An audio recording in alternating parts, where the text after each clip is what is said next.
아주 무더위와 장마 속에 오늘 3대 교구 또 총출석주일 새생명 축제에 나온 여러분 모두를 주의 이름으로 환영합니다.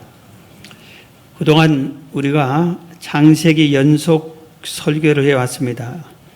이 시대에 꼭 필요한 은혜, 비둘기 같은 성도, 허물을 덮은 자와 들추어낸 자, 아브라함과 함께 가자, 다투지 않고 이기는 이삭. 오늘은 믿음의 조상의 세 번째 조상인 야곱에 대해서 말씀을 전하는데, 속이고 속임당한 야곱에 대해서 말씀을 드리려고 합니다. 오늘 본문을 보면은 이 야곱은 믿음의 조상으로 태어납니다. 그런데 형을 속이고 아버지를 속입니다. 또 그의 어머니 리브가가 이렇게 남편을 속이고 야곱 편을 들어주는 그런 내용이 먼저 나옵니다. 야곱은 어머니 뱃속에서부터 형하고 막 다투었습니다. 내가 형이 될 거야. 아니야.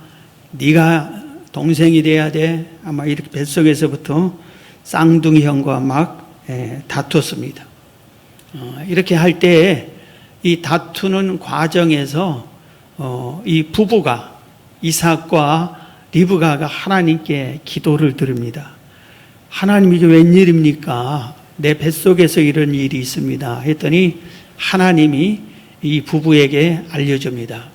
네 뱃속에는 두 민족이 살고 있다. 두 민족을 이룰 두 아들이 살고 있다. 그런데 형이 동생을 섬길 것이다. 동생이 축복받아야 된다. 하나님의 뜻을 분명하게 그 부부에게 알려주는 내용이 납니다. 어느 날 형이 아주 배고플 때 이 야곱이 팥죽 한 그릇에게 장자의 명분을 삽니다. 이것도 속이는 일 중에 하나입니다. 팥죽 하나에 장자의 명분을 삽니다. 어느 날 이제 세월이 흘러서 아버지 이삭이 나이가 늙었습니다. 그런데 시력을 많이 상실했어요. 나이가 읽으면 온몸이 기능이 떨어지잖아요. 그런데 큰 아들과 둘째 아들을 분간도 잘 못할 정도로 시력이 상실됐어요. 그래서 이삭이 야 이제 안 되겠다. 내가 죽기 전에 큰 아들에게 축복 기도를 해줘야 되겠다. 장남에게 복을 빌어줘야지. 이런 생각을 합니다. 그래가지고 형 에서를 부릅니다. 에서야, 내가 이렇게 나이가 들어서 죽게 됐는데 언제 죽을지 모르겠다. 죽기 전에 장남이 너에게 큰 복을 빌어주겠다. 그러니 너는 지금 빨리 들어가서 사냥해서 내가 맛있는 별미를 만들어 오너라. 내가 먹고 너를 축복해 주마 했습니다. 그래서 형이 화살통을 들고 둘러 나갔습니다. 그런데 이 말을 이삭의 아내가 듣습니다. 리브가가 듣고 빨리 동생 야곱을 부릅니다. 야곱아, 야곱아, 이리 오너라. 여차여차해서 아버지가 네 형에게 복을 다 빌어준다고 한다. 그러면은 너는 복을 네 땅에 못 받는다. 그러니 네가 빨리 염소 새끼 2마리를 잡아오면은 내가 아버지 음식을 맞춰주면 가서 네가 복을 받아라 그럽니다. 이때 야곱이 두려워와 걱정한 마음으로 자기 어머니께 얘기합니다. 엄마, 그러다가 들키면 아버지가 나한테 저주하면 어떨까요? 축복은커녕 저주받겠네요. 그러니까 걱정하지 마라. 혹시 절대로 안 들킬 것이다. 들키면은 그 저주는 내가 받을게. 그러니 네가 빨리 염소를 잡아오너라. 그래서 야곱은 어머니 말에 순종해서 염소 좋은 것을 잡아오니까 남편의 입맛을 잘한 이 아내가 요리를 잘해서 가지고 형의 옷을 입힙니다. 그리고 염소 털이, 형은 털이 많고 동생은 살이 매끈해. 염소 털로 목덜미니 이 손등이니 여기를 염소 털로 붙입니다. 그리고 형인 척 하고 가서 빨리 가라 그럽니다. 아버지 하니까 누구냐 하니까 예, 장남입니다. 지금 야곱이 차남인데도 쌍둥이 동생인데도 장남입니다. 아버지 별미를 만들어 왔으니 빨리 드시고 축복해 주세요. 이삭이 깜짝 놀랍니다. 아니 언제 이렇게 요리를 만들었느냐 그러니까 하나님이 아주 그냥 대기해 놓은 것처럼 아주 사냥을 잘해서 쉽게 했습니다. 드십시오. 이삭이 의심이 들었지. 이게 이상하다. 그런데 귀는 약간 살아있는 모양이에요. 목소리가 동생 목소리 같아요. 이리 와봐라. 오니까 만져봅니다. 그러니까 형이 맞아. 털이 있어. 냄새를 맡아봅니다. 그러니까 형의 옷을 입었기 때문에 형의 냄새가 나. 그래서 이삭이 이럽니다. 아버지가 목소리는 동생인데 만져보니까 형이 맞구나. 음식을 가져오너라. 그래서 그 음식을 먹고 한없는 축복을 빌어줬습니다. 조금 후에 형이 나타났습니다. 아버지 이거 드시고 복 빌어주세요 하는데 너는 누구냐? 아이 장남입니다. 야, 네 동생이 널 속였구나. 동생에게 복을 다 빌어줘 버렸다. 너에게 줄 복은 하나도 없다. 이렇게 우리가 이 앞장 이런 내용을 살펴보면 이런 내용입니다. 먼저 우리가 알아야 할 것이 있어요. 리브가는 야곱과 함께 왜 남편을 속였을까? 야곱이 왜 아버지를 속이고 그 축복을 받았을까? 이겁니다. 창세기 25장의 이 앞장에 보면은 하나님께서 아까 얘기했죠.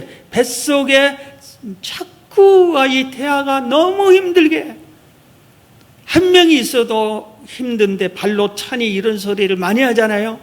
태아가 두 명이 있어 계속 자기들끼리 싸우니까 오늘 리브가가 견딜 수 없어 하나님께 이 부부가 기도했더니 하나님이 알려주기를 동생이 축복받을 자고 형이 동생을 섬길 것이다. 하나님의 뜻이 야곱이 복을 받아야 될 거예요. 그렇기 때문에 리브가도 하나님을 속인 것은 아니다. 아버지를. 리브가는 이걸 기억하고 있는데 이삭은 그것을 잊어버린 겁니다. 그래서 관습적으로 그 시대는 장남만 복을 받는 거예요. 장남에게 축복을 이어주는 겁니다. 그러니까 장남에게 복을 빌어주는 거예요. 그런데 리브가는 아니다. 하나님의 뜻은 동생이 복을 받는 것이다. 하나님의 뜻이 이루어져야 된다. 이렇게 해서 남편이 말을 안 듣어 동생이 받아야 되는데 하나님의 뜻은 그런데 이삭을 하려고 하니까 속일 수밖에 없었다. 그래서 야곱이 동조해서 아버지도 속이고 형도 속이고 그렇게 해서 이 축복을 받게 된 겁니다. 성경은 이렇게 말씀하고 있습니다.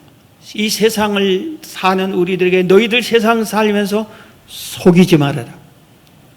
속이는 짓을 하지 말라. 경고의 말씀을 하고 있습니다. 레위기 19장 1절이 보면은 여호와께서 모세에게 말씀하여 이르시되 너는 이스라엘 자손의 온 회중에게 말하여 이르라 너희는 거룩해라 이는 나 여호와 너희 하나님이 거룩합니다. 거룩하라는 이 말이 속이지 말고 진실하게 정직하게 살라는 말이에요. 거룩하라. 이어지는 말에 11절에 너희는 도둑질하지 말며 속이지 말며 이 세상 살면서 속이지 말며 도둑질한 것도 남을 속이는 거예요. 속이지 말며 서로 거짓말하지 말라. 너희는 내 이름으로 거짓 맹세함으로 내 하나님의 이름을 욕되게 하지 말라. 나는 여호와니라. 16절에 너는 내 백성 중에 돌아다니면서 사람을 비방하지 말며 내 이웃의 피를 흘려 이익을 도모하지 말라. 나는 여호와니라. 속인 사람 속이고 막 돌아다니면서 속이지 말라 이런 의미입니다. 하나님께서 모세를 통해서 너희는 이 세상에 살면서 제발 속이지 말고 살아라.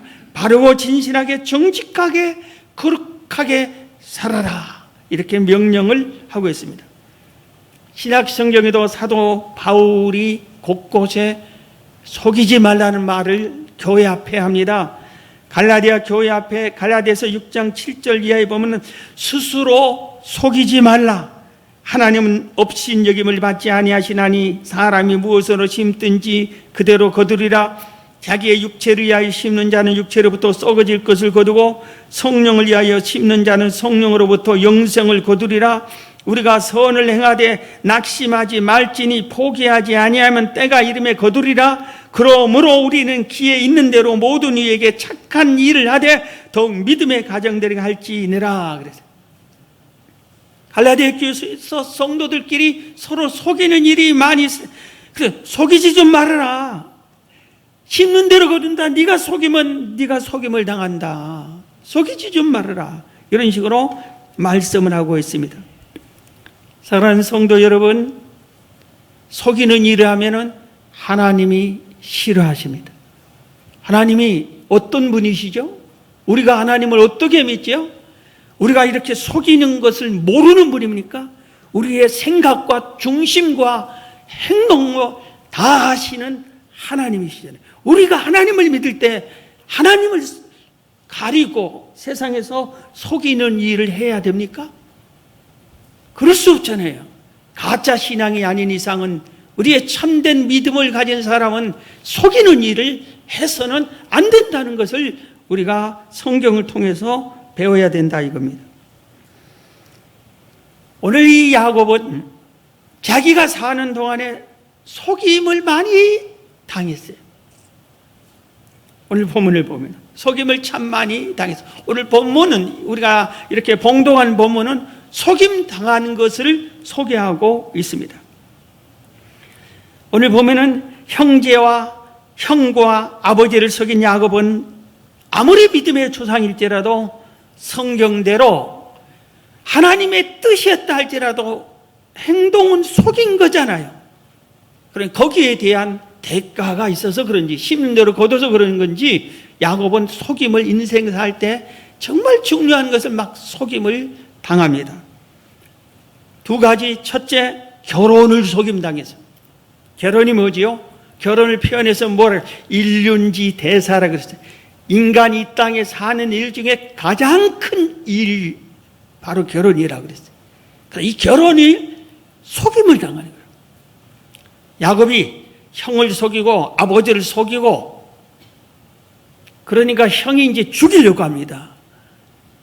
이때 어머니가 야곱에게, 야곱아, 우리 친정으로 가서 거기 외삼촌 라반이 있다. 거기서 살아라. 네 형의 분이 가라앉으면 내가 연락할게. 그때 오너라 하고 이 외삼촌 집으로, 친정으로 보냅니다. 야곱이 그 친정에 도착했어요.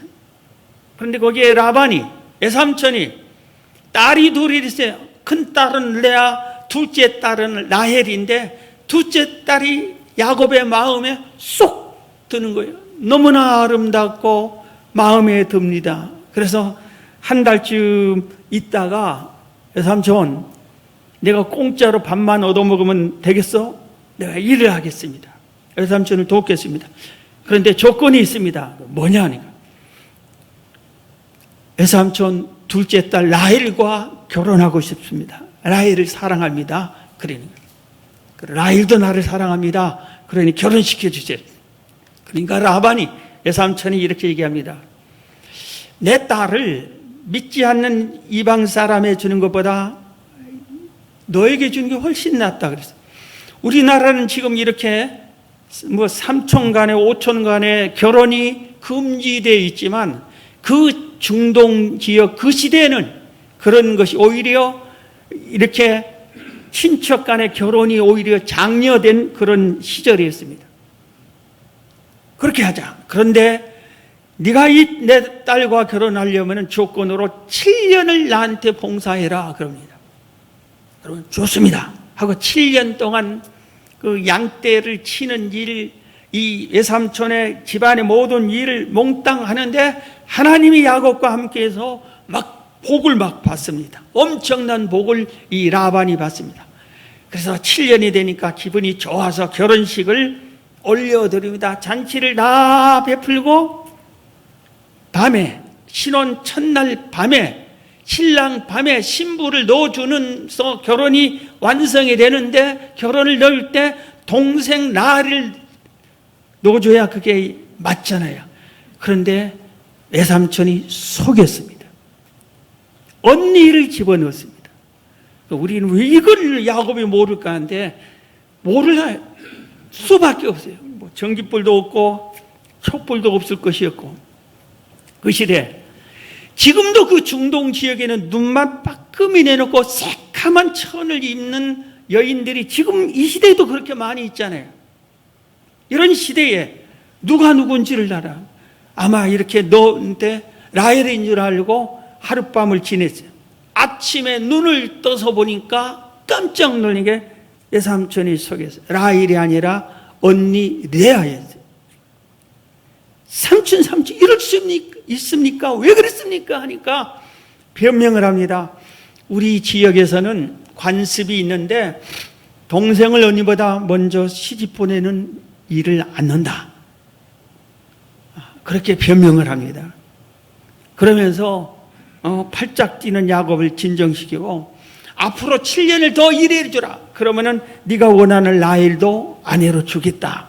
그래서 7년을 더 일해서 아내를 이렇게 야곱이 얻게 됩니다. 결혼을 속임당했어요. 얼마나 억울하고 분통이. 그런데 어떻지? 어쩔 수 없어요. 이렇게 속임을 당했어요. 그런데 오늘 본문에 야곱은 또 품삯을, 그것도 한 번이 아니라 10번이나 속임을 당했다고 소개해서, 오늘 본문 31장 7절에 보면 그대들의 아버지가 나를 속여 품삯을 10번이나 변경하였느니라. 그러나 하나님이 그를 막으사 나를 해치지 못하게 하였으며. 이 라반이 좀 간사한 사람인 것 같아요. 자기 사이잖아. 조카만 된 게 아니라 이제는 사이잖아. 그럼에도 불구하고 품삯을 정할 때마다 속여야 돼.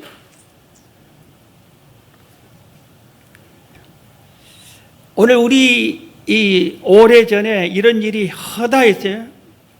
우리 동남아의 가난한 우리 나라에서 우리나라로 관광비자 가지고 일을 하면은 기업주가 그 사람의 여권을 뺏고, 그리고 나서 일은 실컷 부려먹고 돈은 잘 안 주고, 돈 주면 신고해버린 다음에는 불법 체류자로 끌려나가고, 그걸 약점을 이용해서 막 부려먹은 이런 못된 기사들이, 기업주들이 종종 있었다는 내용을 우리가 잘 압니다.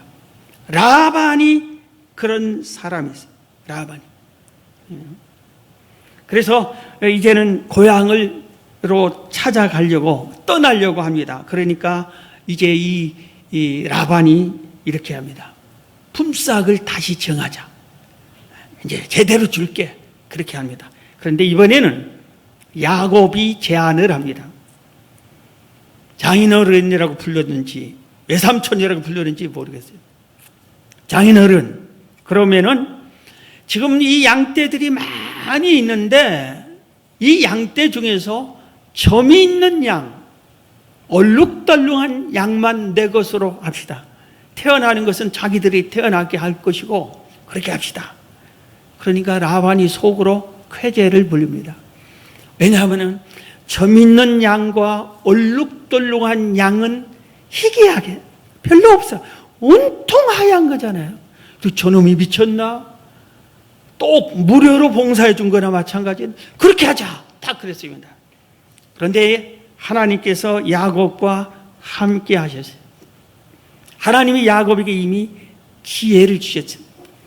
야곱은 14년 동안 양을 치면서 양과 함께 양들이 어떨 때 새끼를 베고 어떻게 하면은 얼룩덜룩한 것이 낫는다는 것을 이미 알고 있었어요.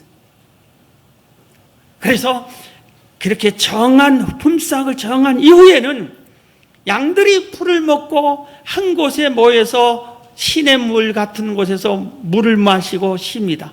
그런데 양들이 그곳에서 물을 마시고 쉬면서 교미를 하는 거예요. 그러면서 새끼를 베는 겁니다.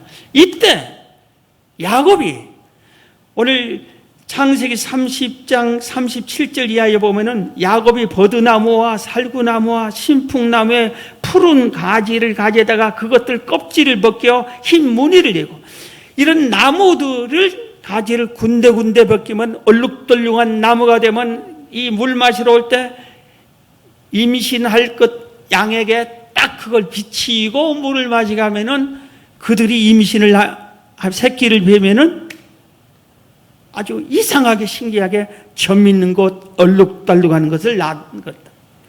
그래서 그렇게 하는데 양들이 이제부터 막 새끼를 낳으면은 전부 얼룩덜룩하는 걸로 막 나는 겁니다. 그래서 야곱이 또 이렇게 합니다.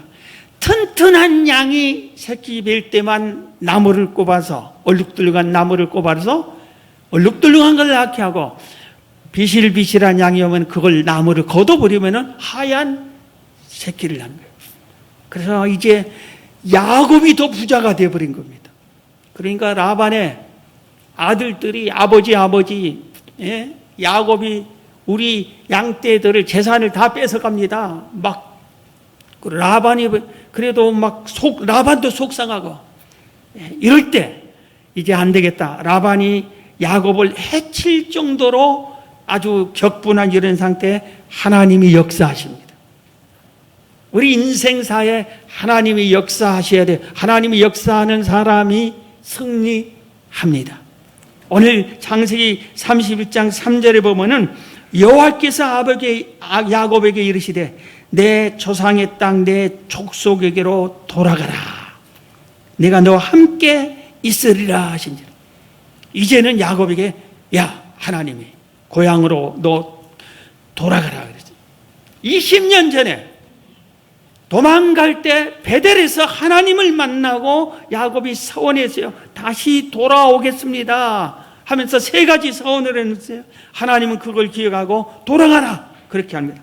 또 이번에는 꿈에 나타납니다. 31장 11절에 보면 꿈에 하나님의 사자가 내게 말씀하시길 야곱아 하기로 내가 대답하기를 여기 있나이다 하며 이르시되 내 눈을 들어보라. 양떼를 탄 순양은 다 얼룩무늬 있는 것, 점 있는 것과 아롱진 것이니라. 라반이 내게 행한 모든 것을 내가 보았노라. 나는 베델의 하나님이라. 내가 거기서 기둥에 기름을 붓고 거기서 내게 서원하였으니 지금 일어나 이곳을 떠나 내 출생지로 돌아가라 하셨느니라. 2번이나 하나님께서 야곱에게 돌아가라 알려줍니다. 이때 야곱이 가족을 부릅니다.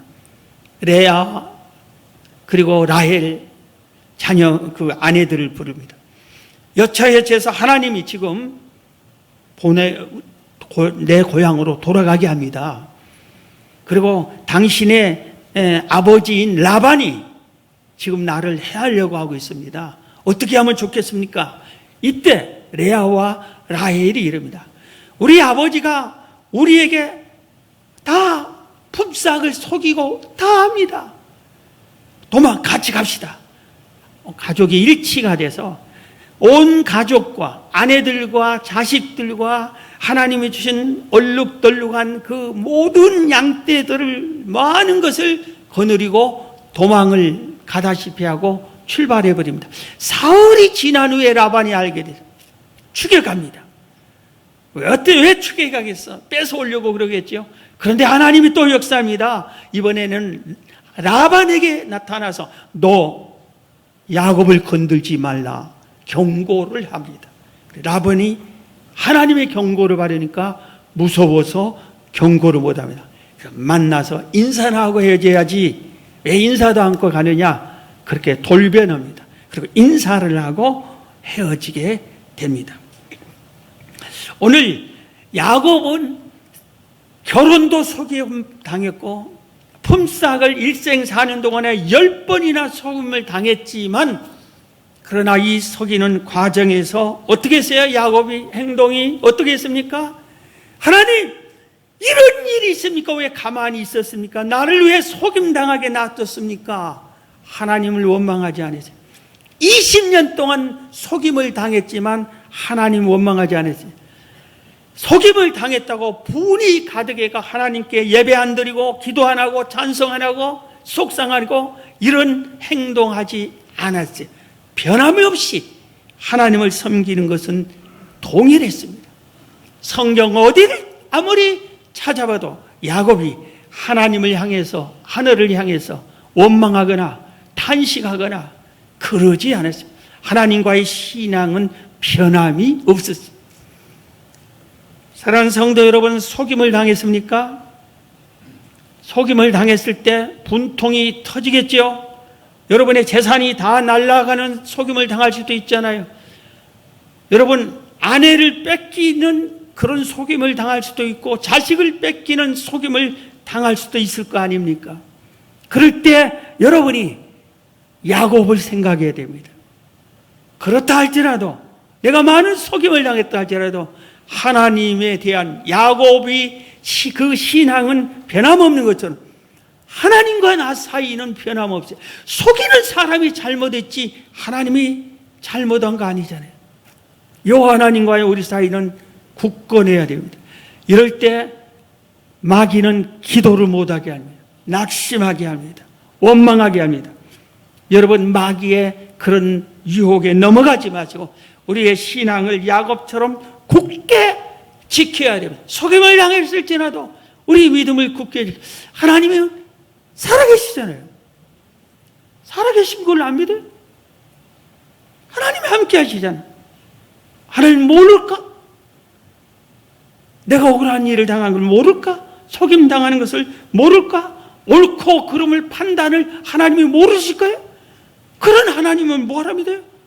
다 아시잖아요. 그렇기 때문에 야곱과 같은 그런 신앙을 우리는 회복해야 되는 겁니다. 이 시대에 참 많은 사람이 속임당하죠. 뭐 보이스피싱, 이것은 국회의원도 당하고 범인을 잡는 경찰도 당하고 검사도 당하고 그렇다고 그러잖아요. 얼마나 잘 속입니다. 성경은 속인 것에 대한 이런 교훈을 말하고 있습니다. 너희 가까운 사람들이 너를 속일지 모르니 조심해라 그래요. 참 이게 이 말을 들으면 너무한 것 같아도 성경 에베소 5장 6절에 보면 누구든지 헛된 말로 너희를 속이지 못하게 해라. 이로 말미암아 하나님의 진노가 불순종의 아들들에게 임한다. 기도해서 속감 당하지 않게 구해야 된다. 누구든지 헛된 말로 너희를 속이지 못하게 해라. 우리가 날 속이지 마세요. 그게 하나님께 기도하라는 것이잖아요. 너를 속이지 않게 해라. 속이는 자는 하나님께서 진노가 임할 것이다. 그러나 속임은 당하면 얼마나 억울하냐 이겁니다. 에베소 교회에서도 서로 속이는 일이 있었기 때문에 그런 겁니다. 에베소 교회 성도들에게 말한 겁니다.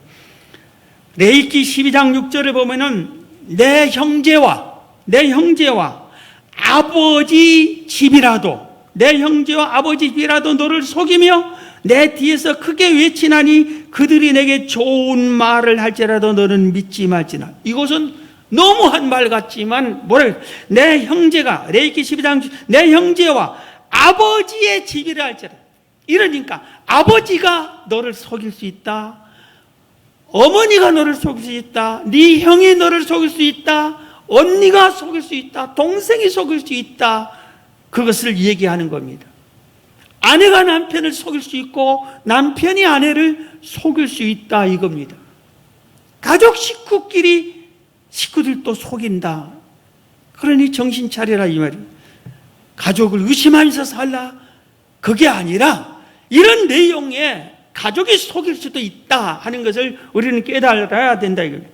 또 이어지는 말씀은 예레미야 9장 4절에 보면 너희는 각기 이웃을 조심하여 어떤 형제든지 믿지 말라. 형제마다 완전히 속이며 이웃마다 다니며 비방함이라. 내가 신뢰하는 이웃이 나를 속인다 이겁니다. 속인 것뿐만 아니라 막 이 속임을 받고 또 사람들이 여기 이 집 저 집 돌아다니면서 비방하면서 다닌다. 레위기 9장 4절에는 그렇게 말하고 있어요.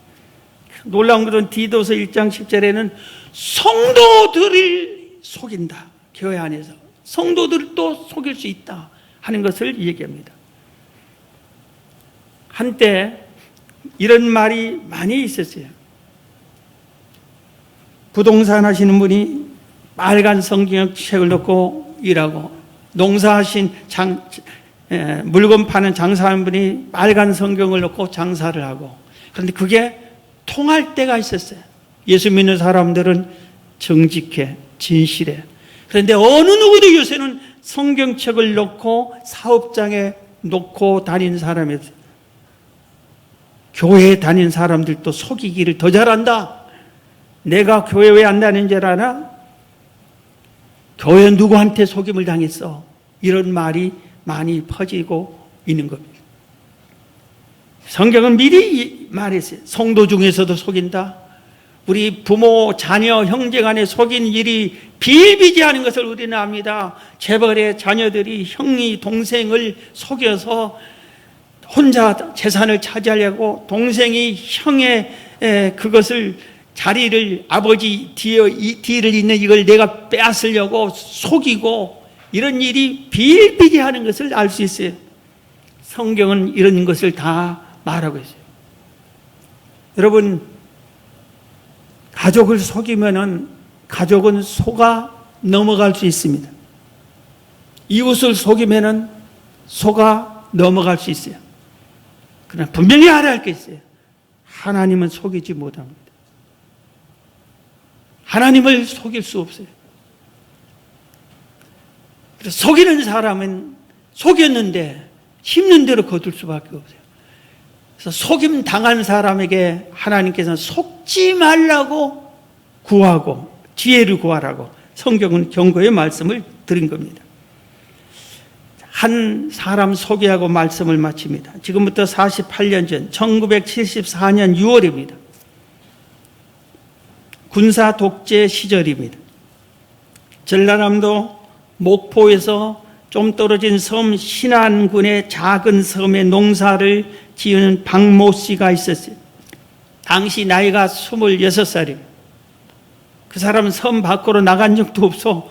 농사만 지었어요. 동네 사람들과 다 같이 어울려서 농사만 지었어요. 26살이 되도록. 그런데 어느 날 그 집에 괴한이 2명이 쳐들어왔어요. 그래서 누구야? 하고 막 투다락거리다 2명이 도망갔어요.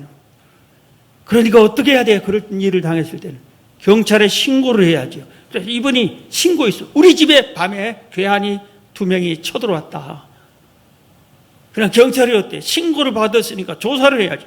조사를 이렇게 딱 해봤어요. 그 시대에 소도둑이 가끔 있었어요.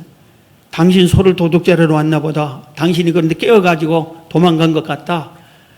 그렇게 하고 아무 일 없는 것처럼 지났어요.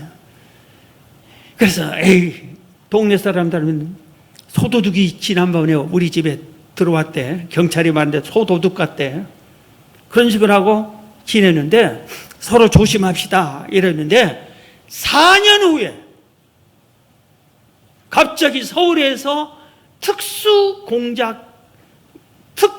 특공대 같은 경찰이, 특별한 것만 조사하는 경찰이 섬에까지 와서 이 사람을 체포해서 가다. 영장도 없이 붙잡아 갔어요.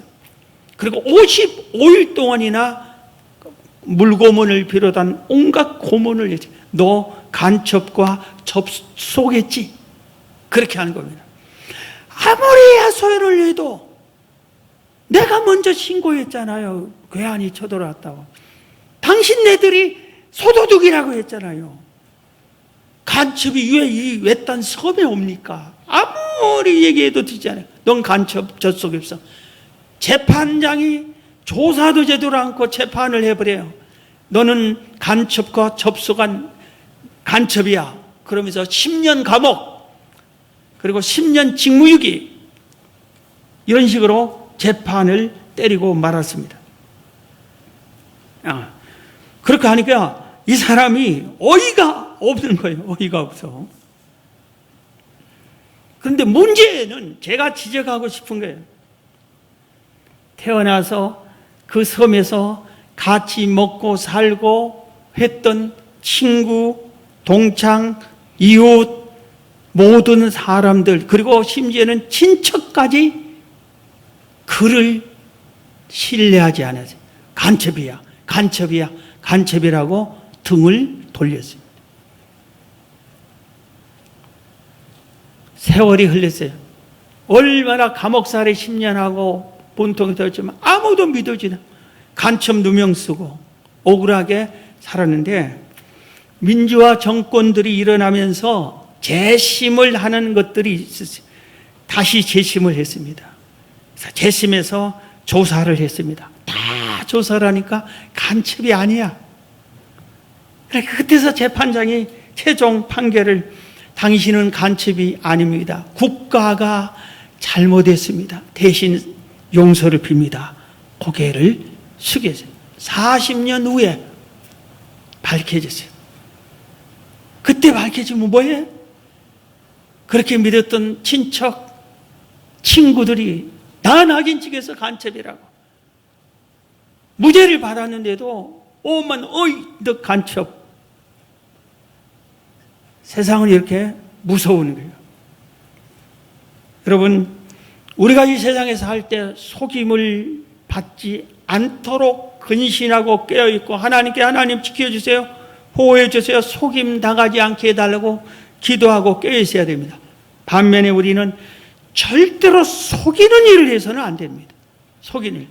그 다음에 우리는 옳고 그름을 판단하지 않고 소문을 듣고 그것을 저 사람이 간첩이다 등을 돌리는 이런 실수를 또 범해서도 안 됩니다. 내가 만약에 속임을 당했을 때는 야곱처럼 신앙을 가져야 돼요.